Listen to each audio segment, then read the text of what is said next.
Oke, Assalamualaikum warahmatullahi wabarakatuh. Selamat pagi semuanya, anak-anakku kelas 8. Semoga kalian tetap sehat dan lancar di rumah. Ada yang tahu hari ini kita belajar tentang apa? Ya, benar. Hari ini kita belajar mengenai kedudukan Undang-Undang Dasar 1945. Sebelumnya di bab 1 kita belajar tentang kedudukan Pancasila, yaitu sebagai dasar negara dan pandangan hidup bangsa. Hari ini kita akan belajar mengenai kedudukan Undang-Undang Dasar Negara Republik Indonesia tahun 1945. Ya, kalau kalian melihat di buku Undang-Undang kalian, ya, bagi yang punya, ya, plus 7 ini wajib punya.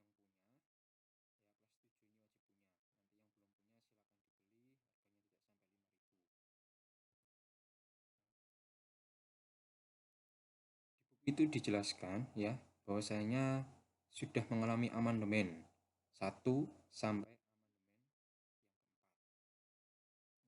amandemen itu apa? Amandemen itu adalah perubahan. Terus perubahan apa yang dirubah di dalam Undang-Undang Dasar 1945? Yang pasti bukan pembukaannya. Mengapa bukan pembukaannya? Dikarenakan pembukaan itu adalah sebagai stat fundamental norm. Ya, nanti akan Pak Udin jelaskan di bab ini juga. Ya. Jadi amandemen 1 sampai 4 ini diubah tahun berapa saja, itu nanti juga akan Pak Udin jelaskan di materi pada pagi hari ini. Oke, sekarang pertanyaannya, apa itu Undang-Undang Dasar NRI tahun 1945? Ada yang sudah belajar atau sudah paham? Ya, ini kelas 7 sudah pernah kita bahas. Ya, sedikit banyak sudah Pak Udin singgung juga materi kelas 8-nya, yaitu kedudukan Undang-Undang Dasar 1945. Kalau di kelas 7, kalian belajar mengenai pengesahan Undang-Undang Dasar 1945. Tanggal berapa disahkannya Undang-Undang Dasar 1945? Ada yang masih ingat? Oke, bagi yang sudah lupa atau sudah masih ingat, yaitu pada tanggal 18 Agustus 1945. Ada 3, ya, yang disahkan pada tanggal 18 Agustus 1945. Selain Undang-Undang Dasar 1945, ya, itu juga ada pelantikan presiden dan wakil presiden Indonesia, ya. Dan ada lagi juga yang namanya pembentukan KNIP atau Komite Nasional Indonesia Pusat. Nah, sekarang apa pertanyaannya Undang-Undang NRI tahun 1945? Nah, di sini, ya. Undang-Undang Dasar 45, yaitu Pak Udin singkat aja, ya. Itu disebut sebagai hukum dasar atau konstitusi yang dimiliki oleh negara Indonesia. Nah, hukum dasar ini disebut juga sebagai konstitusi. Ya. Kalian harus bisa membedakan hukum dasar dan dasar hukum. Kalau hukum dasar, ya, itu konstitusi yang dimiliki oleh suatu negara.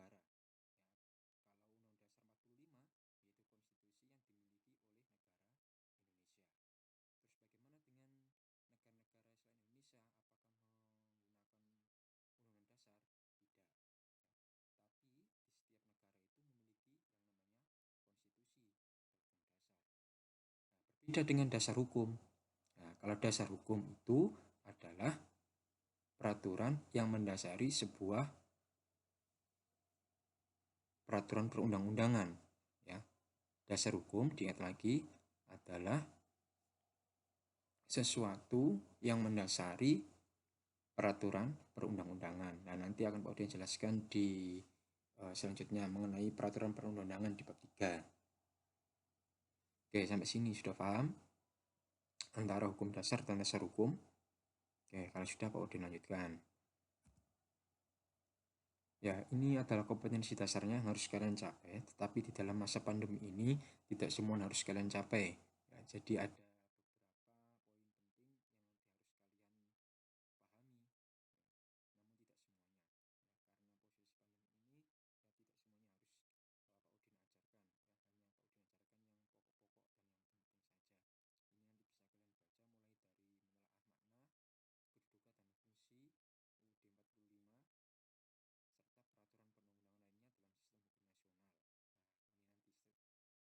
Ya, peraturan perundang-undangan ini adalah sistem hukum nasional.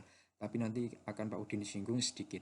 Ya, jadi materi PPKN itu sebenarnya berkesinambungan dari kelas 7, kelas 8, dan kelas 9. Ya.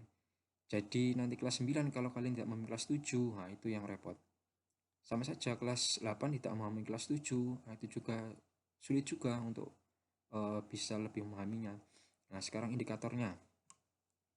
Ya, indikatornya. Indikatornya ini ada 3 ya yang harus kalian pahami.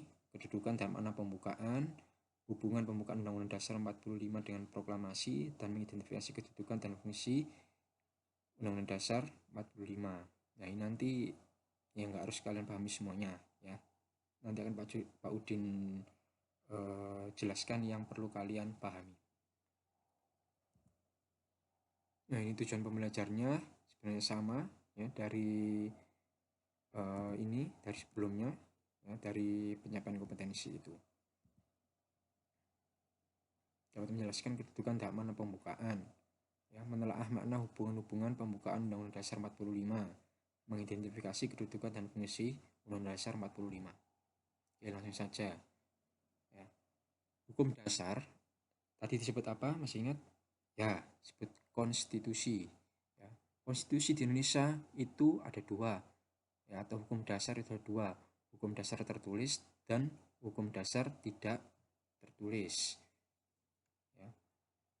Hukum dasar yang tertulis itu adalah Undang Dasar Negara Republik Indonesia tahun 1945 sebagai sumber hukum tertinggi di Indonesia. Yang namanya sumber hukum ya, yang namanya sumber itu pasti yang paling bawah, yang paling dasar ya. Jadi ya, tidak ada atau tidak boleh ada peraturan yang tidak sesuai dengan Undang Dasar 45 ya. Jadi ini sumbernya ya, jadi semua peraturan perundang-undangan itu harus bersumber di Undang-Undang Dasar RI tahun 1945. Yang kedua, hukum dasar tidak tertulis atau disebut dengan konvensi ya, konvensi. Contohnya apa ya, yaitu pidato presiden pada tanggal 16 di MPR atau pidato presiden tentang RAPBN, itu disebut dengan hukum dasar tidak tertulis ya. Artinya apa konvensi itu? Yaitu kebiasaan-kebiasaan yang dilakukan oleh pemerintah yang menjadi kesepakatan bersama dan menjadi sebuah peraturan. Oke, lanjutkan. Nah, ini kedudukan Undang-Undang Dasar 1945. Nah, yang pertama adalah sebagai stat fundamental norm. Yang kedua, sebagai sumber hukum tertinggi Indonesia. Yang ketiga, pernyataan kemerdekaan.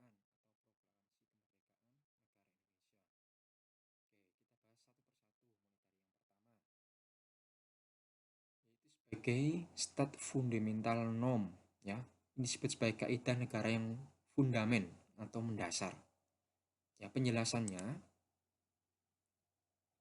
yang pertama yaitu sebagai kaidah atau pokok negara Indonesia yang termaktub dalam pembukaan ya. Di alinea keempat ya, itu terdapat yang namanya Pancasila sebagai dasar negara Indonesia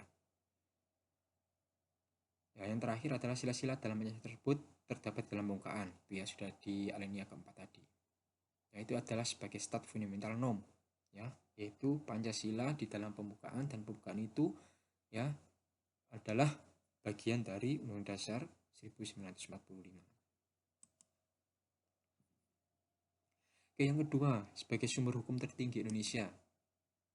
Nah, ini sebagai sumber hukum tertinggi Indonesia itu jelaskan di dalam Undang-Undang Dasar nomor 12 tahun 2011. Tentang apa? Tentang tata urutan peraturan perundang-undangan. Ya, jadi di Indonesia ini ya, itu ada urutannya peraturan perundang-undangan itu. Ya, tidak boleh ya peraturan perundang-undangan yang ada di bawah ini tidak sesuai dengan yang paling mendasar ini ya. Ini dasarnya sebenarnya ya, tapi paling tinggi sebagai hukum tertinggi yaitu sebagai hukum dasar tadi ya. Tata urutannya ya, itu mulai dari yang paling tinggi sampai yang paling rendah ya, mulai dari Undang-Undang Dasar NRI tahun 1945, TAP MPR RI, undang-undang atau Perpu peraturan pemerintah pengganti undang-undang, ya. Di sini ada peraturan pemerintah PP, singkat PP, peraturan presiden, peraturan daerah atau perda provinsi, peraturan daerah, perda kabupaten atau kota.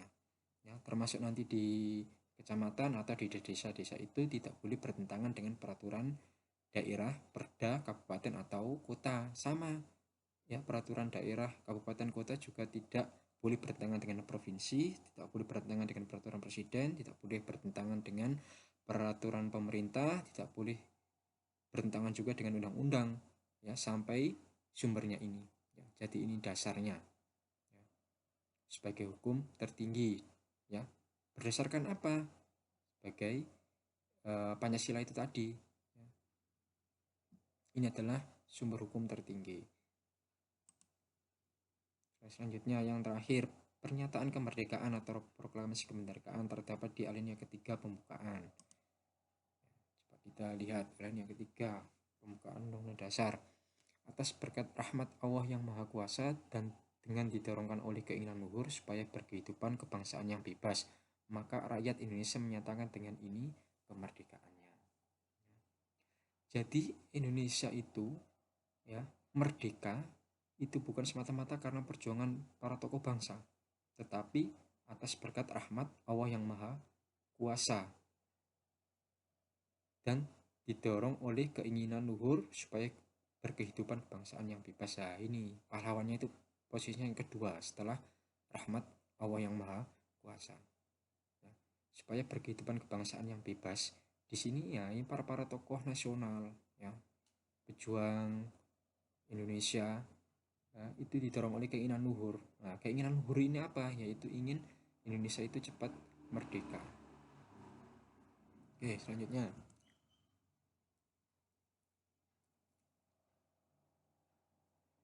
Makna alinea. Ya, jadi dalam pembukaan itu ada alinea 1 sampai alinea keempat. Ya, nanti berbeda lagi dengan pokok pikiran. Ya, meskipun pokok pikiran ada keempat, tapi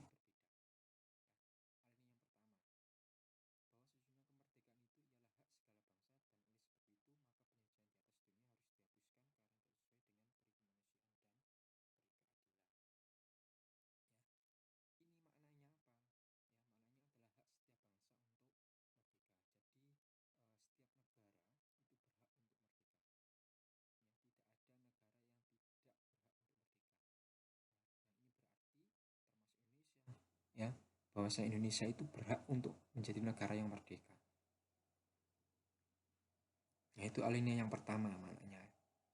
Terus mana alinea yang kedua? Dan perjuangan pergerakan kemerdekaan Indonesia telah sampailah kepada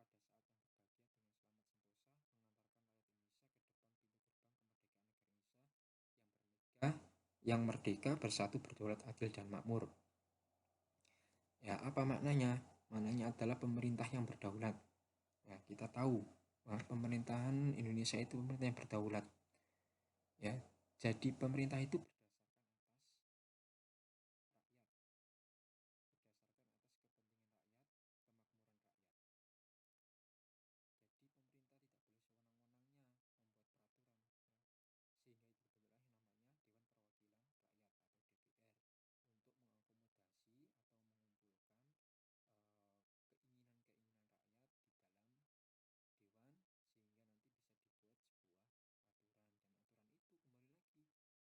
boleh bertentangan dengan Undang-Undang Dasar 1945.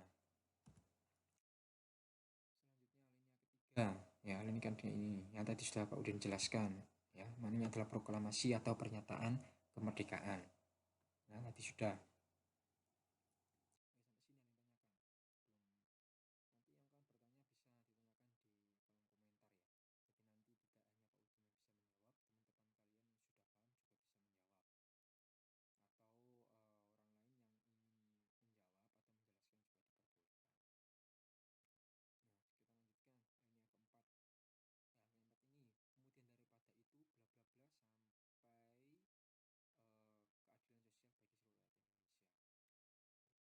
Di sini termuat ada tiga, ya, yaitu tujuan negara,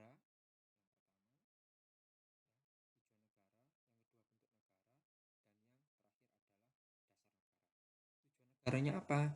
Bentuk suatu pemerintahan negara Indonesia yang melindungi segenap bangsa Indonesia dan seluruh tumpah darah Indonesia, dan untuk memajukan kesejahteraan umum, mencerdaskan kehidupan bangsa, dan ikut melaksanakan ketertiban dunia yang berdasarkan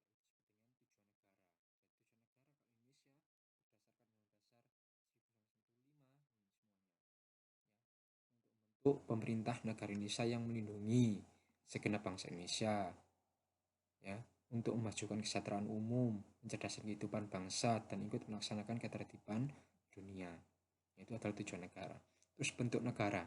Bentuk negara. Maka disusunlah kemerdekaan bangsa Indonesia itu dalam suatu undang-undang dasar negara Indonesia yang terbentuk dalam suatu susunan negara republik. Ya, republik ini adalah bentuk negara Indonesia. Ya, apa itu republik? Republik adalah pemerintahan yang dipilih oleh rakyat, disebut republik.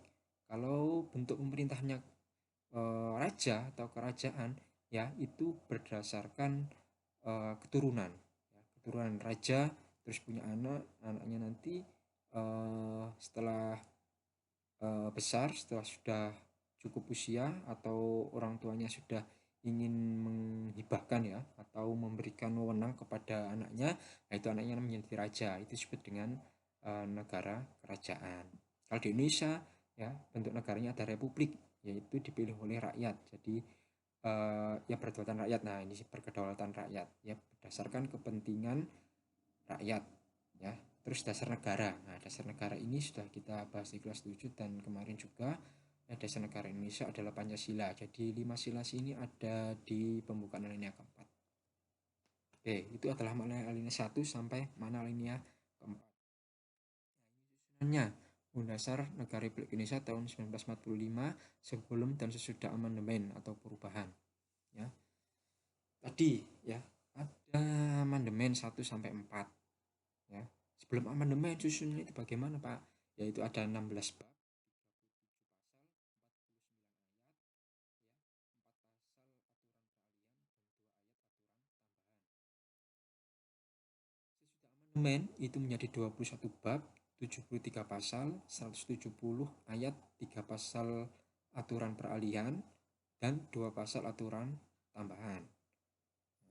Jadi susunannya itu berbeda sebelum dan sesudah amandemen. Nah, amandemen tadi adalah suatu perubahan.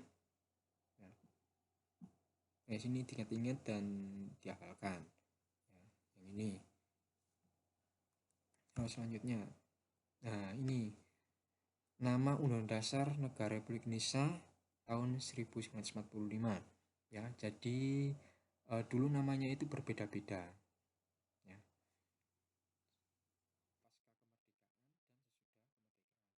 tanggal 18 Agustus 1945 sampai 17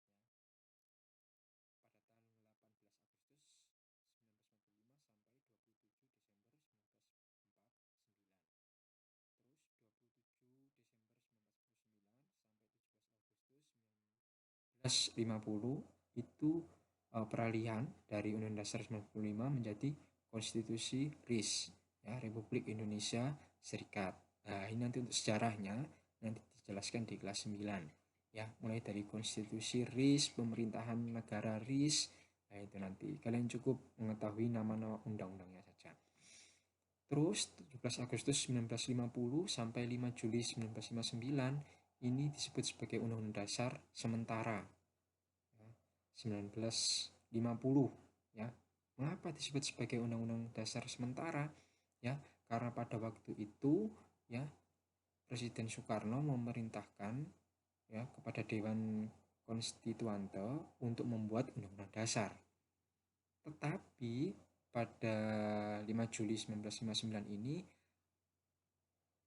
Konstituante itu tidak mampu untuk menyelesaikan Undang-Undang Dasar, ya, sehingga, ya, 5 Juli ini, ya, dikembalikan lagi ke Undang-Undang Dasar 1945